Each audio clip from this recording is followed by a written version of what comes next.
Assalamualaikum warahmatullahi wabarakatuh.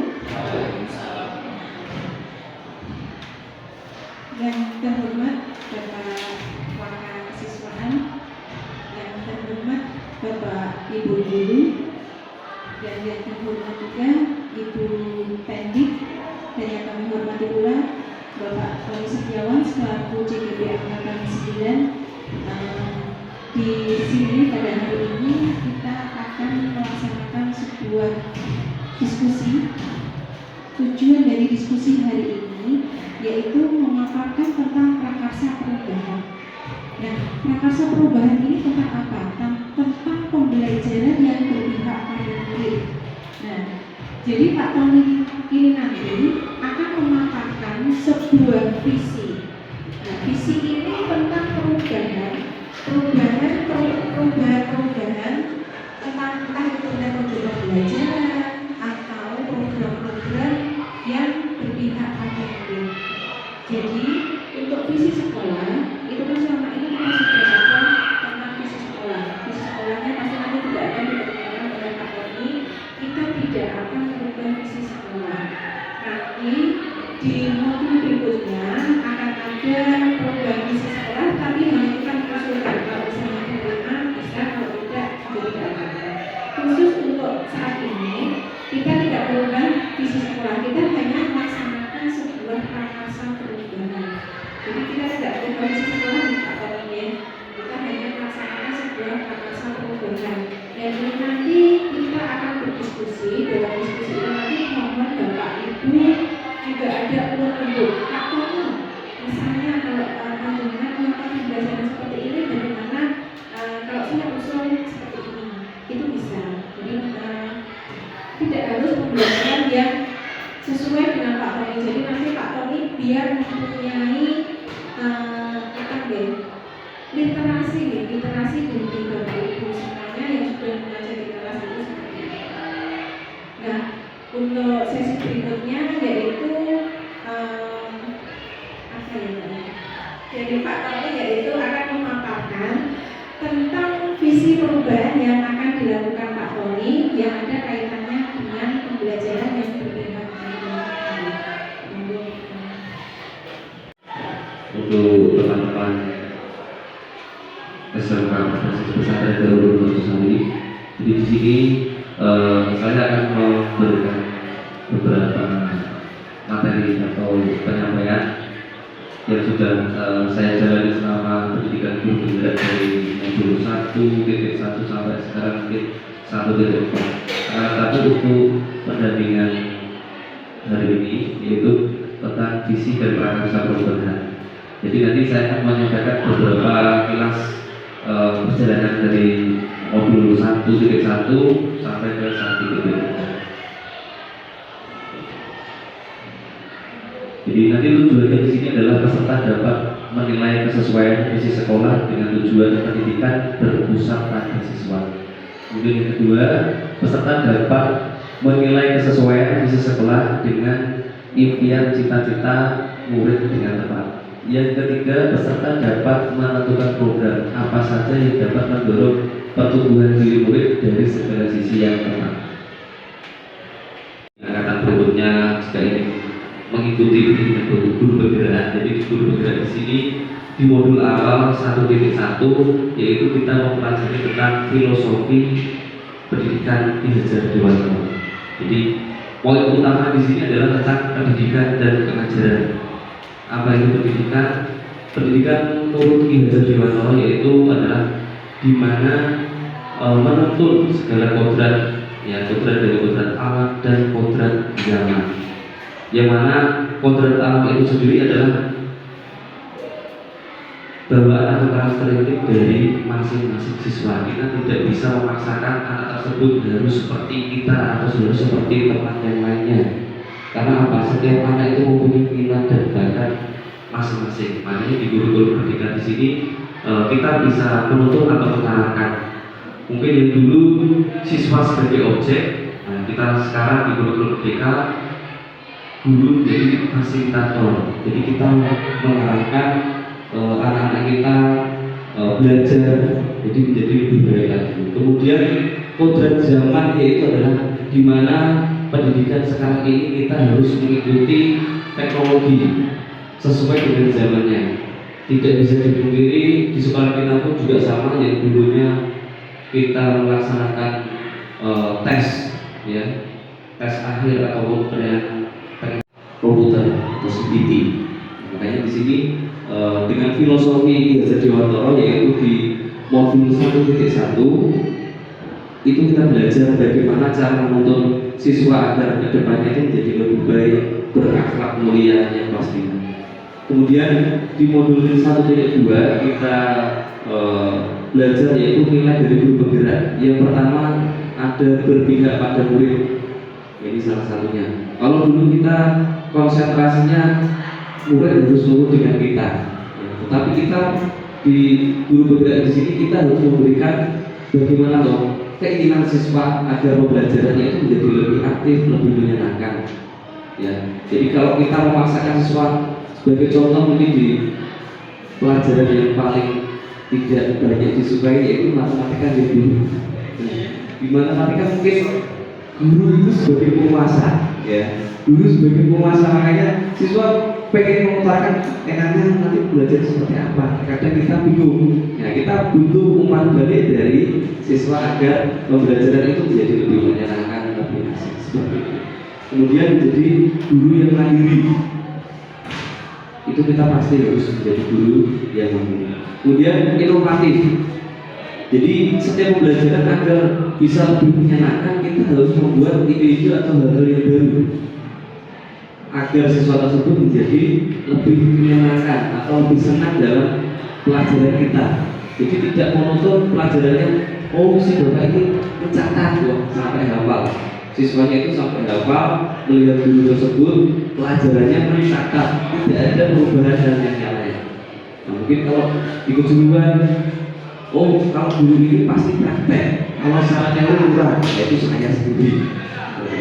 Kemudian jadi guru penggerak yang reflektif, bisa lebih seger lagi, lebih semangat lagi dalam pembelajaran. Kemudian yang terakhir di sini dari nilai kita yaitu menjadi yang kolaboratif. Nah ini yang mungkin harus kita lakukan ke depannya, yaitu menjadi guru yang kolaboratif, tidak hanya sekedar mandiri saja, tapi harus menjadi kolaboratif. Sebagai contoh, saya dengan Pak Rofik dengan satu tim di TKJ pasti kita bertukar pikiran bagaimana caranya untuk mencapai suatu tujuan di kelas 12 anak kelas 12 agar tercapainya pendidikan tersebut. Kita harus berkolaborasi dengan teman-teman dan lain-lain. Di sini peran guru penggerak yang pertama yaitu menggerakkan komunitas praktisi.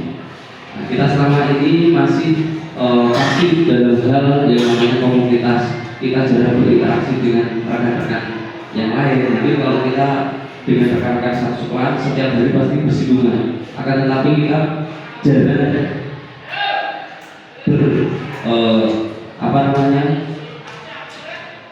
bertemu dengan sekolah-sekolah lain, bertukar pikiran bagaimana caranya agar sekolah atau pendidikan kita menjadi lebih baik lagi. Itu kita perlu yang namanya suatu tukar pikiran seperti itu. Kemudian menjadi pemimpin pembelajaran, itu adalah salah satu dari peran dari guru penggerak. Kemudian mewujudkan kepemimpinan murid, mendorong kolaborasi antar guru. Jadi memang tanpa adanya kolaborasi kita tidak bisa berjalan, ya, karena kita sebagai guru pasti butuh teman yang lainnya, butuh masukan, butuh saran dari rekan-rekan yang lain. Kemudian yang terakhir menjadi coach dari guru lain atau menjadi seorang pelatih.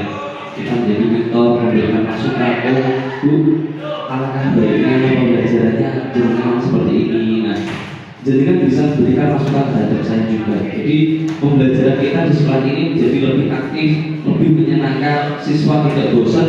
Pastinya ketika siswa berangkat sekolah itu bersemangat untuk mengikuti pembelajaran. Kemudian visi guru penggerak yaitu visi adalah suatu cita-cita atau impian yang diinginkan oleh seseorang guru penggerak terkait sosok murid atau sekolah impian di masa mendatang. Jadi untuk melakukan perubahan kita memerlukan visi. Agar visi tercapai kita memerlukan kolaborasi dengan warga sekolah. Jadi visi di sekolah kita itu pun dibuat tidak hanya sekedar tulisan saja. Ini berdasarkan dari lingkungan sekolah, kemudian warga sekolah itu juga ikut urut. Kemudian selanjutnya nanti ditulis, kemudian nanti ditambahkan di kertas yang saya sediakan ini nanti. Nah, pertanyaan yang pertama nanti seperti ini. Nah, kita memimpikan murid yang seperti apa? Nah, nanti jenengan jawab sesuai dengan pemikiran jenengan. Kemudian nanti kita bahas bersama-sama apakah sudah sesuai dengan yang ada di sekolah kita, apa perlu adanya perubahan lagi atau hal-hal yang lain seperti itu. Sudah saya siapkan. Ya, langsung semuanya. Yeah.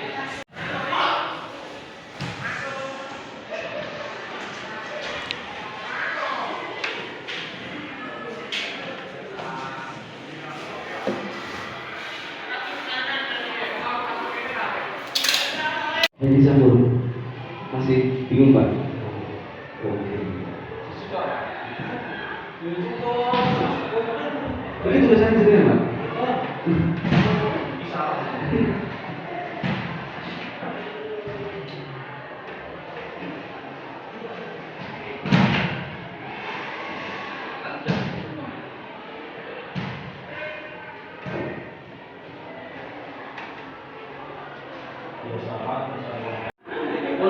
Biasa dulu, pengalamannya lebih banyak.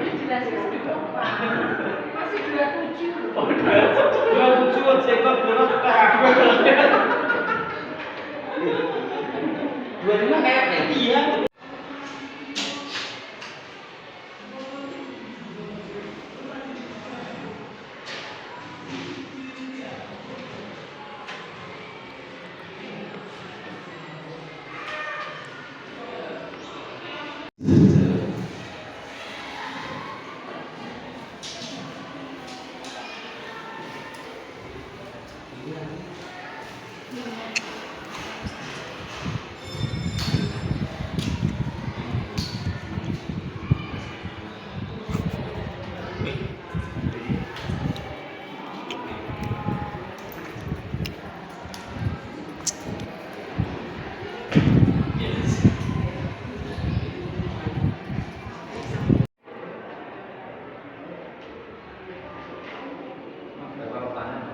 Nah, ini terakhir.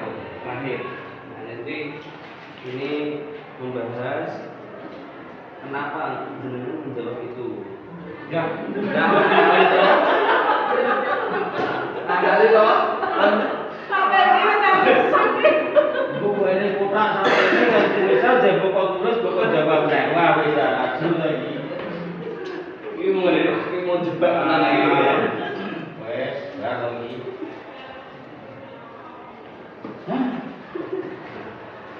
Nah Pak, kemarin kan habis piknik, sudah healing. Buru-buru. Ya Pak, bisa dibalik loh Pak. Belajar yang baik, mampu menguasai teknologi. Ini tadi yang menjelaskan. Sepertinya saya tahu. Ya, Bapak Rofi, karena ada kaitannya teknologi. Karena beliau ini kan mengajar di teknologi. Monggo Pak. Jawaban jenengan seperti itu, seperti gimana? Apakah memang sesuai atau tidak? Assalamualaikum warahmatullahi wabarakatuh.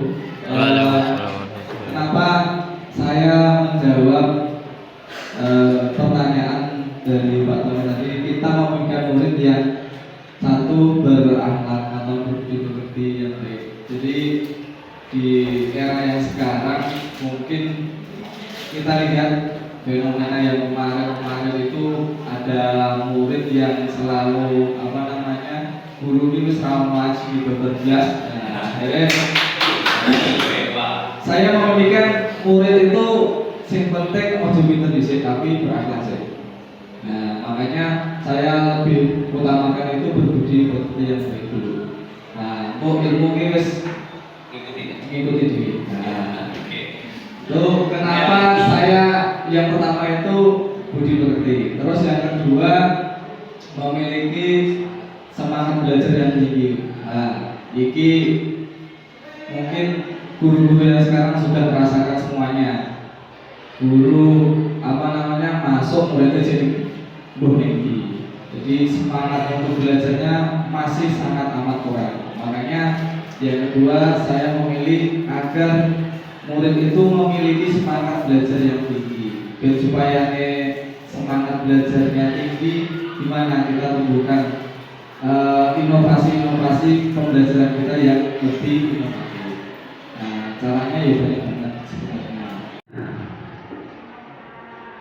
Yaitu kita percaya bahwa murid adalah, ini dari jawaban rekan-rekan semuanya, yang pertama adalah teman atau sahabat di dalam proses pembelajaran supaya terjadi keseimbangan dalam pembelajaran.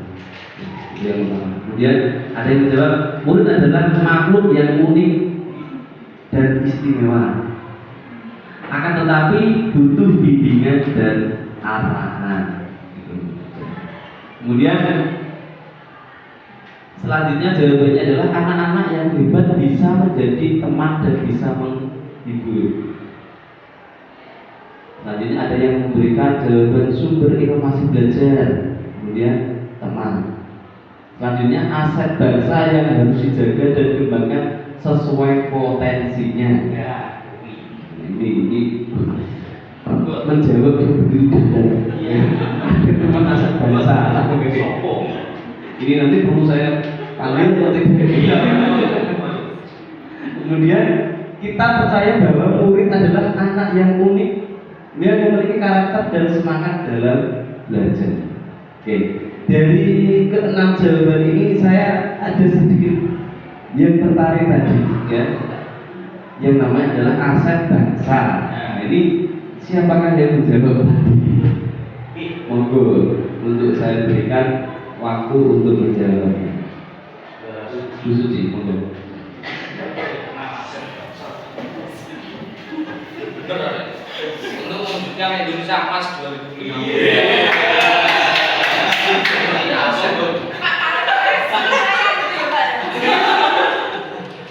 Assalamualaikum warahmatullahi wabarakatuh. Waalaikumsalam. Menjawab pertanyaan yang tadi, jawaban saya adalah aset bangsa yang harus dijaga dan dikembangkan sesuai dengan potensinya.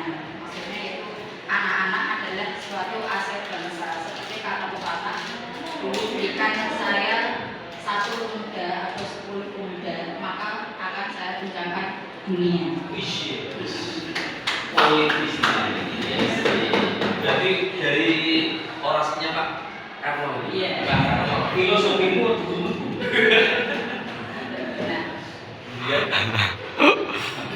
Maksudnya belajar nonton Pak. Dikembangkan sesuai potensinya. Soalnya kan anak-anak itu ada, semisal kalau di SMK ini, itu kan ada program kejuruan, ada 3 program kejuruan. Yang pertama ada TDSM, terus TKJ dan tata busana. Dan itu sesuai potensinya, mungkin lebih ke arah keahliannya.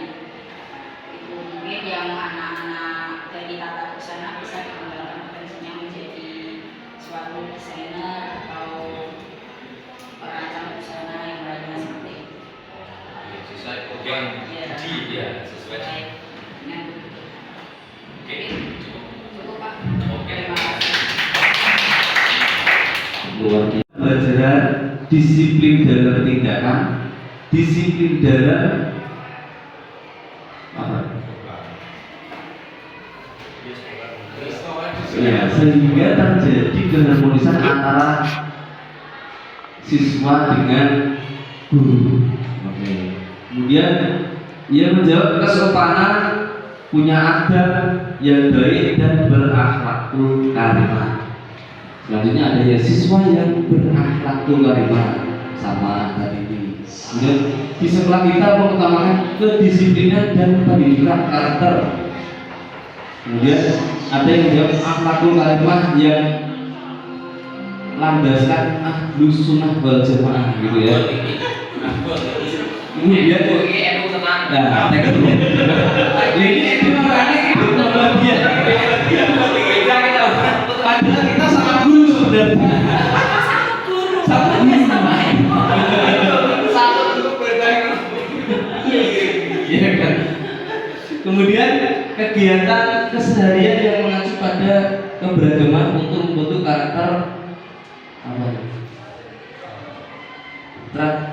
taksibul adab peserta didik. Oke. Dari beberapa pertanyaan di sini saya lebih tertarik yang paling dalam, yaitu kegiatan keseharian yang mengacu pada keberagamaan.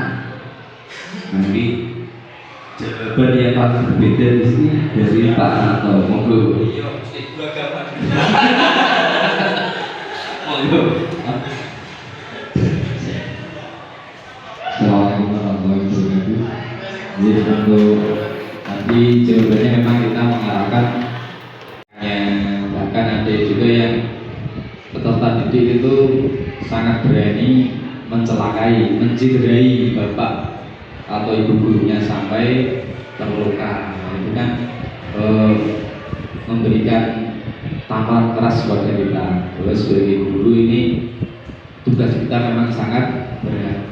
Kita harus bisa mengubah karakter peserta didik tersebut menjadi siswa yang benar-benar berkarakter religius, yang memiliki kesopanan, adab, sopan santun kepada orang tua. Ini PR-nya kita. Kalau kita bisa merubah siswa yang kurang baik menjadi baik, maka kita dianggap menjadi guru yang sukses.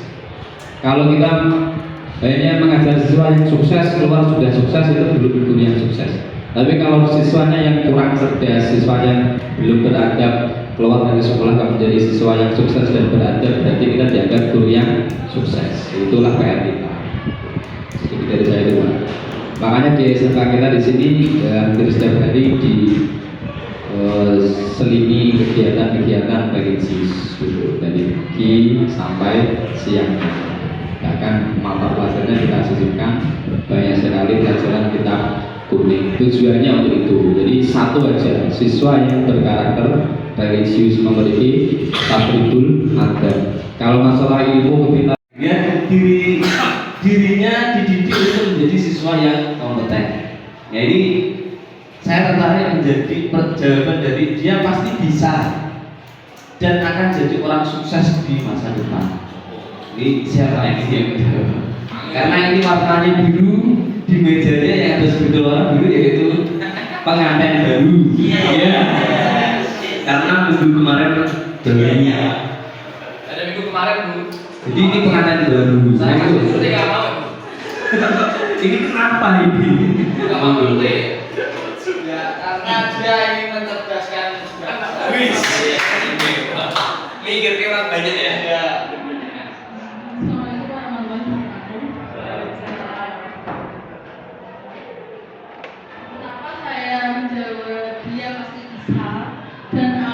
Jadi orang sukses di masa depan karena optimisme murid sekarang itu sangat tinggi ya. Walaupun dia nakal tapi dia pasti mempunyai keyakinan kalau dia di masa depan pasti sukses. Yakin ya mau. Nenek lah kayak gini. Bahkan ada murid yang beranggapan saya ya rajin nggak apa-apa, mungkin besok jadi Ini pun payahku nih. Lanjutnya wajar. Dan apa sudah terjadi? Kira-kira kurang tahu. ya Bismillah. Oh bisa. Pokoknya modal yakin gitu ya. Oh, Anda nih Pak. Ini yakinnya seperti apa ya? Jawaban yang pertama, yakin dapat membentuk siswa yang berkarakter religius dan membentuk siswa yang mampu mengikuti perkembangan zaman. Ini sangat istimewa. Kemudian semua murid punya keahlian di bidangnya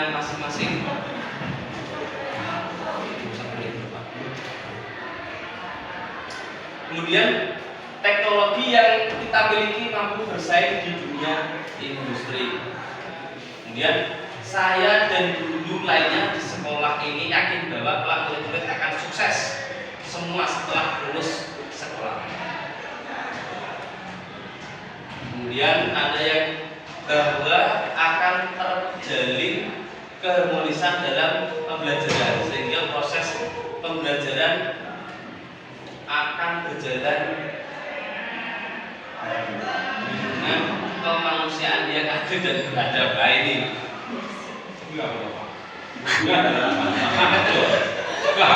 kalau bahasanya ada adil dan beradab. Ini kan Pancasila ya, kalau udah mau saya kira adil dan beradab itu. Kemudian bahwa murid adalah tempat kita menyalurkan ilmu kita. Oke. Nah ini saya tertarik yang ini tadi agak susah itu maksudnya berjalan apa ini nggak begitu jelas. Ini moral tanggapannya dari pembuatnya yaitu Bapak Fendi. Ya, jadi saya minta Pak sambil menunggu soal sesuatu.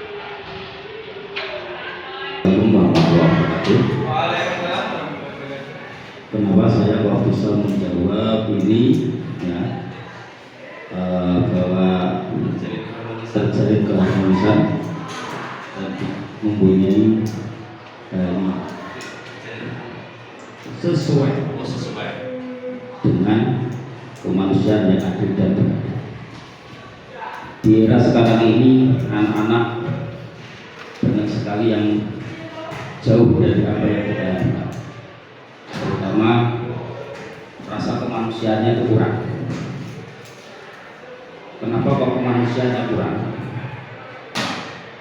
Anak-anak sekarang kita tuh super aktif, gurunya dibacok. Nah sekolah dulu sulit. Itulah anak-anak kita zaman sekarang. Kalau kita tidak waspada dengan hal itu, maka tidak akan terjalin keadilan sosial. Keadilan sosialnya itu tadi, anak-anak yang pengen belajar dia tidak bisa mendapat pelajaran karena apa? Dengan adanya tawuran tadi, bacok, mati, dia tidak punya keadilan dan keberadaban.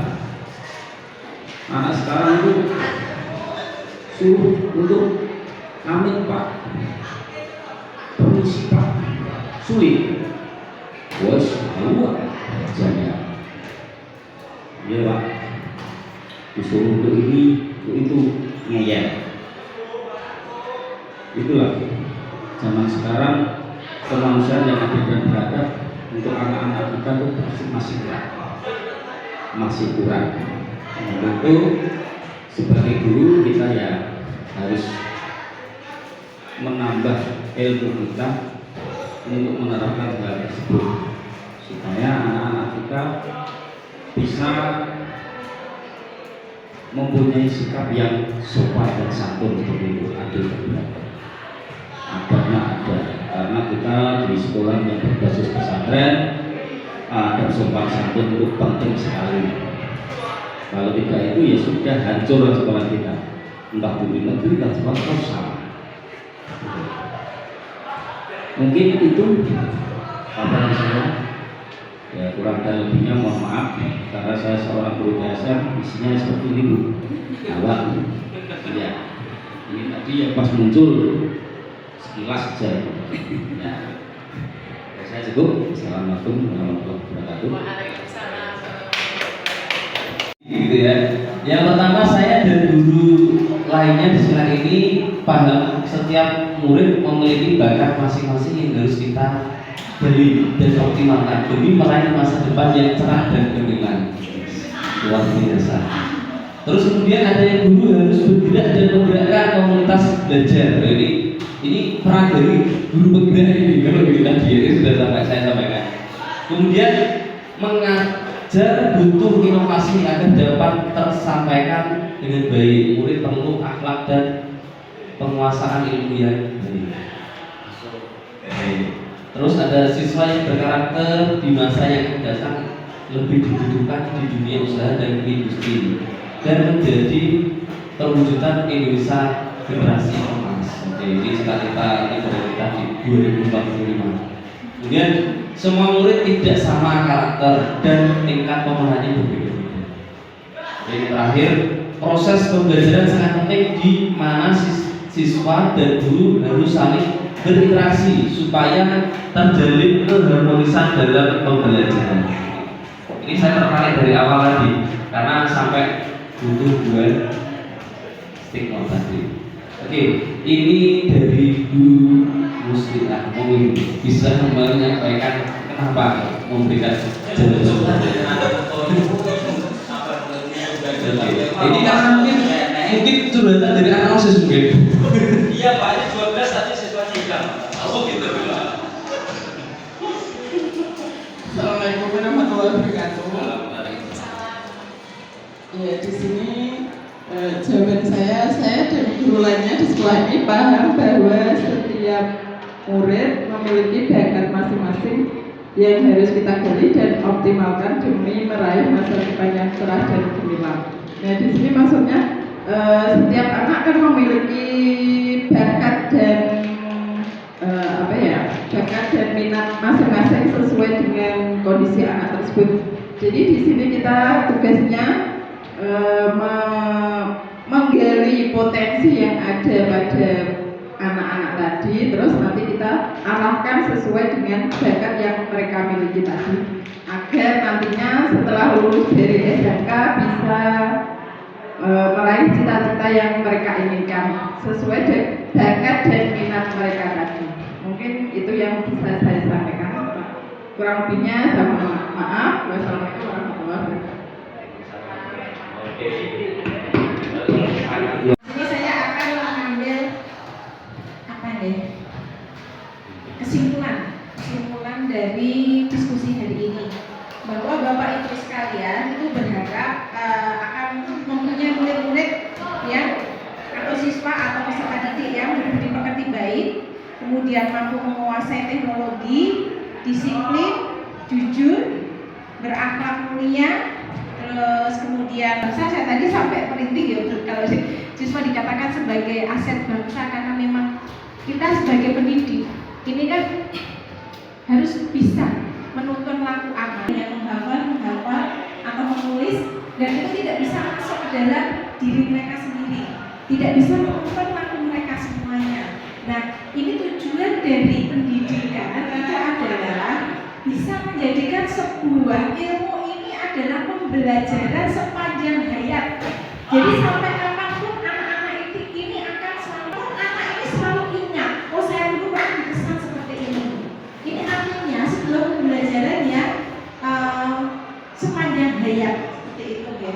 Kemudian ada disiplin. Nah, disiplin ini dalam hal belajar, tindakan, kemudian siswa yang harmonis antara siswa dengan guru, mempunyai adab, berakhlak karimah, karena memang pendidikan di sini adalah berbasis pesantren. Jadi utamanya juga saya lihat tadi visinya adalah tangguh dalam iman dan takwa. Nah, jadi memang tujuan utamanya tadi adalah adab dulu baru ilmu. Kenapa di profil pelajar Pancasila yang nomor 1 itu adalah berakhlak mulia?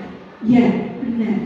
Karena memang kita lebih mengutamakan adab dulu, baru kita langsung ilmunya. Kalau anak-anak itu sudah punya adab, kita sebagai guru itu kan sebagai pamong, ngomong, gitu ya Pak.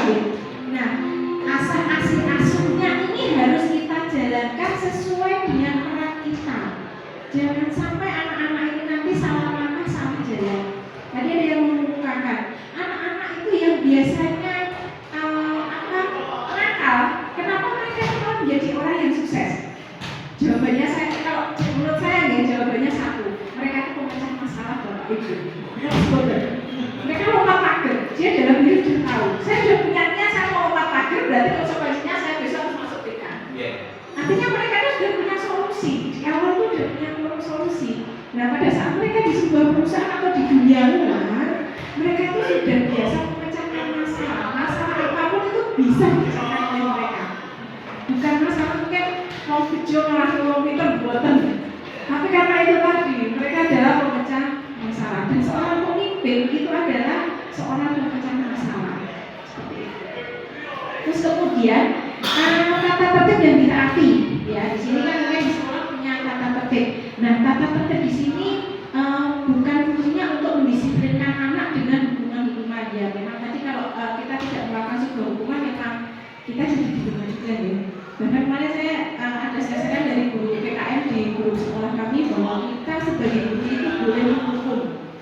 Dalam hal konteksnya itu memang untuk menjadikan anak ini menjadi lebih baik, dan kita tidak boleh dituntut secara hukum. Itu kalau di undang-undang yang kemarin saya baca seperti itu. Tapi dalam dunia pendidikan guru beneran, kita tidak boleh sebagai penghukum, tapi adanya konsekuensi. Nah, konsekuensi di sini fungsinya untuk apa? Konsekuensi ini berarti misalnya anak terlambat selama 15 menit. Misalnya kalau pada saat awal itu biasanya ada apa di awal tadi? Apel pagi.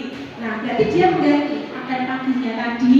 Nanti pada saat pulang sekolah atau jam istirahat, itu bukan menghukum, tapi konsekuensi. Apa misalnya di jam pelajaran saya dia terlambat 5 menit. Artinya di awal pembelajaran saya 5 menit tadi, misalnya kemana mengerjakan apa, kemudian guru ini memberikan kembali, oh kamu harusnya mengerjakan seperti teman-teman kamu tadi saat kamu terlambat. Seperti itu bukan hukuman. Kalau hukuman bukan lari, ayo lari, kemudian push up atau yang lainnya. Tapi memang ya itu memang agak dilema juga nih di lapangan kalau kita menerapkan prinsip-prinsip yang seperti itu, anak-anak cenderung belajar gitu. Nah itu. Terus kemudian untuk siswa religius, kemudian ini ya teknologi yang mampu bersaing di dunia industri ini luar biasa, ya. Seperti tadi dikemukakan Pak Tony, kita jangan sampai kalah dengan teknologi, karena sebagai manusia kita juga harus menjadi sebuah kebutuhan. Jangan sampai kita nanti digantikan semuanya dengan robot. Ya, panjenengan sudah tahu kalau di dunia ini saat ini sudah banyak sekali robot-robot buatan yang sudah bisa mengerjakan semua pekerjaan manusia. Terus kita nanti mau ngapain, mau kerja apa? Kalau semuanya digantikan robot, nanti akan seperti yang ada di film-film. Di film apa ya, film anak-anak itu judulnya apa ya, sebenarnya digantikan robot, bahkan manusia sudah tidak ada gunanya kembali. Nah, akhirnya kita akan tersisih, tapi kita yang membedakan kita dengan robot adalah kita punya hati, ya. Di robot tidak ada punya hati. Kemudian bakat yang perlu digali untuk masa depan, ini saya juga tertarik sekali, ya.